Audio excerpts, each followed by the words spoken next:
for 6 mobile app. Download it today. Well, unfortunately, as promised, there's lots of showers and storms around all across the CSRA. We'll look at Live 5 for 6. I'll show you where these storms are going and what we can expect for the rest of tonight. All coming up. Right now on News Channel 6 at 5, a mother and her 2 children are found dead in their home. Those details from Horry County straight ahead. Plus, we are finding out where more of those plutonium settlement funds are going in South Carolina. We've got the details. And nurses at a local VA medical center unite to protest. We'll hear their demands as your News at 5 starts right now. Live from Television Park, this is Wjbf News Channel 6 at 5.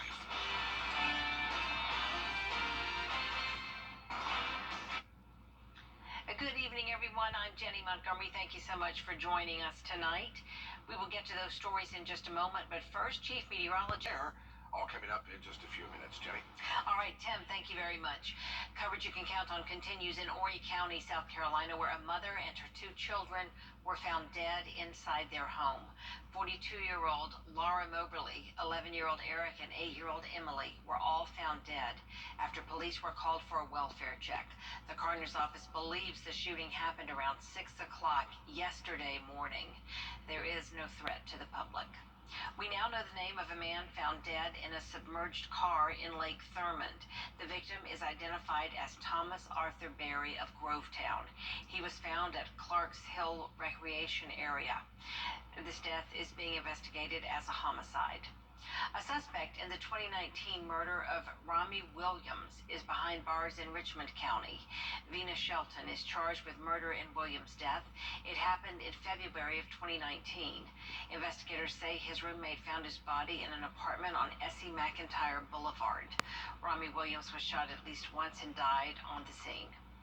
The GBI is investigating a shooting that injured a teenager in Thompson. Investigators say the 14-year-old was near 2nd Street when someone shot him. The teen was taken to the hospital, treated, and released. They're still searching for suspects, so if you know anything about this crime, call the Thompson Police Department or the GBI. A recent shooting incident that took place at a Johnson County high school football game has resulted in more security measures. Starting with tonight's varsity game, only clear bags will be allowed inside the stadium.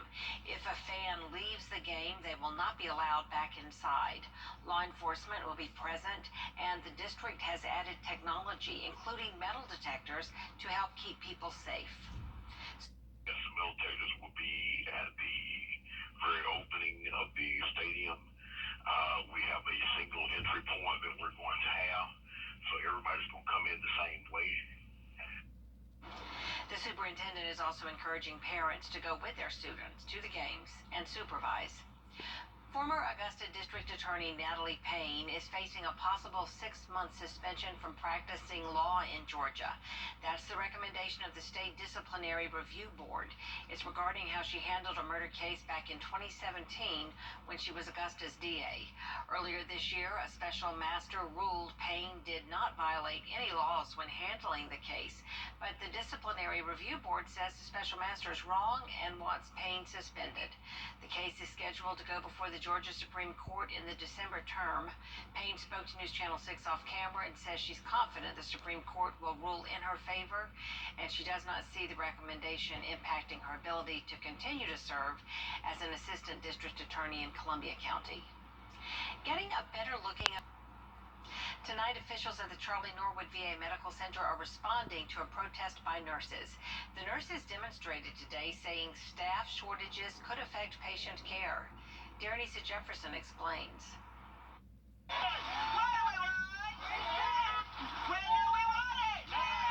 I actually worked 16 hours last night, but I am off today supporting my fellow nurses. Jackie Williamson is one of several nurses protesting outside the Charlie Norwood VA. It's important to me that Charlie Norwood steps up to the plate and respects the nurses, understands our role, and gets more nurses in here. The nurses protesting say they're short-staffed and working long hours in addition to caring for at least 6 patients at a time. And then to be able to have time for just a small lunch or to go to the bathroom is sometimes very difficult because your patients need you every minute of the day. They say they're overworked and concerned it may impact the care of their patients. You're tired, you're exhausted, and when that happens, it's not that you want to make an error, it's just that it improves the chances of error, and that's not what the nurses want. They want these veterans to have the best care possible. They want VA leaders to address staff shortages, recruitment and retention problems, and patient care. We want to be able to retain nurses. We want nurses to have work-life balance. We want alternative work schedules. In a statement, VA officials said one of VA's top priorities right now is recruiting, hiring, and retaining our great nurses. To do that, VA has advocated strongly for the PACT Act and RAISE Act, both of which have given us increased authority to pay raise caps for VA nurses across the country. We've also maximized bonuses and retention incentives to reward VA nurses. In Augusta, Darrenisa Jefferson, WJBF, News Channel 6. News Channel 6 and our Giving Your Best partners are helping out flood-ravaged Kentucky thanks to you. All month long, we've asked you to donate to those flood victims, and you really stepped up. A truck filled with water and other supplies is leaving Television Park and headed for Kentucky. The U-Haul pulled off with roughly 6 tons of food and supplies. In addition to these items, Piedmont Augusta donated more than 200 at-home COVID-19 tests. We appreciate your help with this project. And be safe, Emily, as you drive. With Sickle Cell Awareness Month beginning this month, AU Health and the Center for Blood Disorder honor patients and their families. News Channel 6's Bria Smith spoke to families there. I was pregnant, and I lost the baby because I went to a sickle cell crisis and they didn't know what to do. So I was sterilized. The Forever in Our Hearts event is a moment for families and staff at the Blood Center to share their experiences while spreading the message of sickle cell disease. When dealing with someone with sickle cell, you got to put away your selfishness. You got to be there to help them in times of need. Pinwheels and bubbles were used to represent the patients who lost their battle against the disease.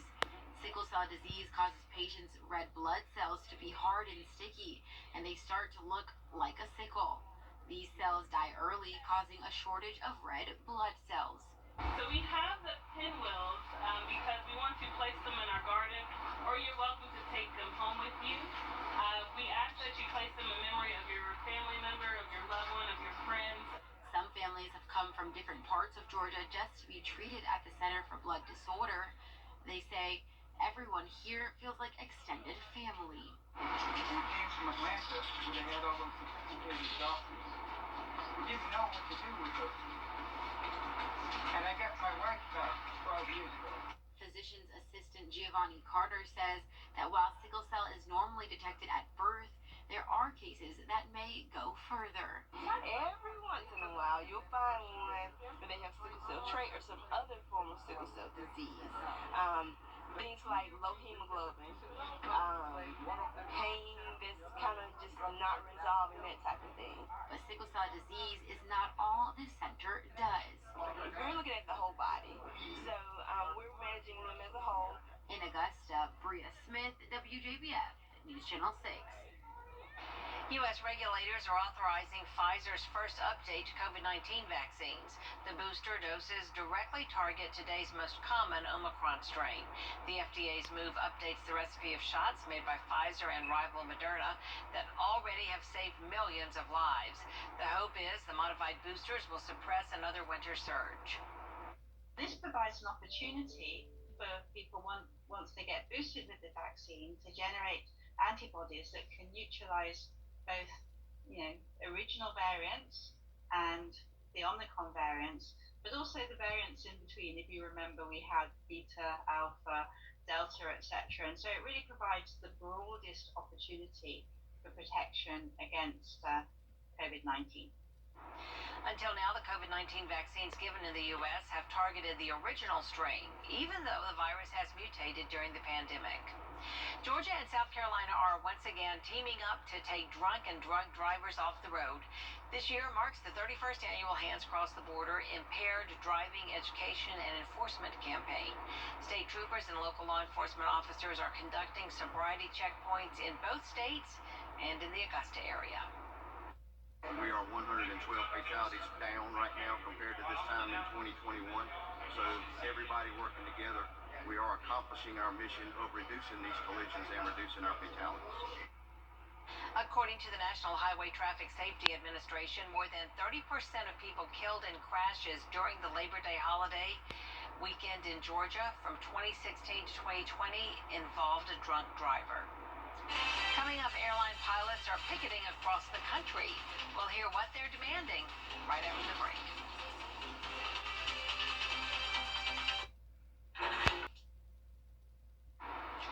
Millions of Americans are set to travel this Labor Day weekend. If you plan on flying, a pilot picket line might greet you at the airport. Alexis Christophorus has the details. Millions of holiday travelers being met with picketing pilots today at major airports across the country, protesting massive flight delays and cancellations that have made travel this year a nightmare, not only for passengers.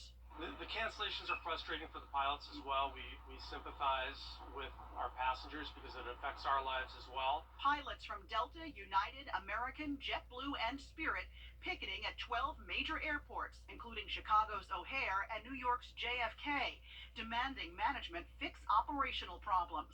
Delta releasing a statement saying in part, our goal remains to continue providing Delta pilots with an industry-leading overall contract with the best compensation based on pay, retirement, work rules, and profit sharing. A new report from the Department of Transportation finds passenger complaints were up 35% in June compared to the prior month. The airlines blaming staffing shortages, a resurgence in travel demand, and severe weather for the travel chaos. Transportation Secretary Pete Buttigieg sending a letter last month to the CEOs of major airlines demanding they do better.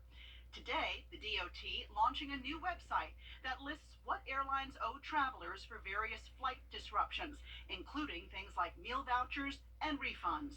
Airlines insist the picketing pilots are off duty and so won't affect operations. But if you're one of the 13 million people expected to travel this Labor Day weekend, experts advise pack a big bag of patience because airlines and airports are still understaffed. Despite that new DOT website for passengers, 38 attorneys general sent a letter to lawmakers this week criticizing the DOT's response to consumer complaints, asking them to shift authority to the states and other agencies like the Department of Justice. Alexis Christophorus, ABC News, New York. Coming up, we'll take a look at your local forecast, plus extreme heat in California fueling new wildfires. Details on the other side of this break. I'm Attorney G. Variety storms, so we'll continue that trend into early part of next week, Jenny, as a sort of a wet start to September. That's for sure. All right, thank you, Tim. Unprecedented heat is helping fuel new wildfires in Southern California. Flames have consumed more than 4,000 acres north of Los Angeles. Fire officials have ordered mandatory evacuations and shut down portions of Interstate 5. With temperatures over 100 degrees in many cities, the manager of California's power grid has issued a statewide flex alert for today, asking everyone to cut back on power usage to prevent strain on the system. Coming up, we'll see what's going on in Hollywood. We'll have the latest right after the break. Georgians are right now. Today in entertainment, we've got Rings of Power and stars on the Hollywood Walk of Fame. Jason Nathanson has more. His task is now mine. It's a huge day for fans of fantasy and J.R.R. Tolkien. The Lord of the Rings, The Rings of Power, debuts today. Morpeth Clark stars as the elf warrior Galadriel. She tells me, don't worry, if you haven't watched all the movies and read all of Tolkien's books, you won't be lost. I think the biggest character of his works is Middle-earth itself, and I think you can come in at any point. Kind of, I started with The Hobbit, some people start with Lord of the Rings, yeah. And I guess some people start with ours. The first 2 episodes of The Rings of Power launched today on Prime Video at 9 p.m. Eastern Time. 21 years after arriving in Hollywood to make her first album, Avril Lavigne got a star on the Hollywood Walk of Fame, skateboard in tow, and she brought visual aids. This is me when I was 16, my first trip to Hollywood. I had to come visit the Hollywood Walk of Fame. This is right about when I dropped out of high school. The honor coincides with the 20th anniversary of her debut album, Let Go, which has sold more than 16 million copies worldwide. Harry Styles capturing Spotify's Song of the Summer, as it was grabbing 610 million streams worldwide. In second worldwide, but the top streamed song in the U.S. is Kate Bush's 1985 hit, Running Up That Hill. Resurrected thanks to a starring role in the recent season of Stranger Things. And happy birthday to Zendaya. The Emmy-winning Euphoria star is 26 today, while superstar singer Gloria Estefan is 65. And that's what's happening in Hollywood. I'm Jason Nathanson, ABC News, Los Angeles. I had that Kate Bush CD back in the day. Wow. I loved it. Loved it. Well, my son attribute probably counts for 1 million of those plays for As It Was. He loves that song. Dee's here to tell us what's going up on News Channel 6 at 5:30. Thanks so much, Jenny. Coming up at 5:30, a look into the nationwide shortage of educators after school districts struggle to fill open positions. Plus, the latest on the Delphi murders. Police continue their search in the murder of 2 Indiana teens. If there's a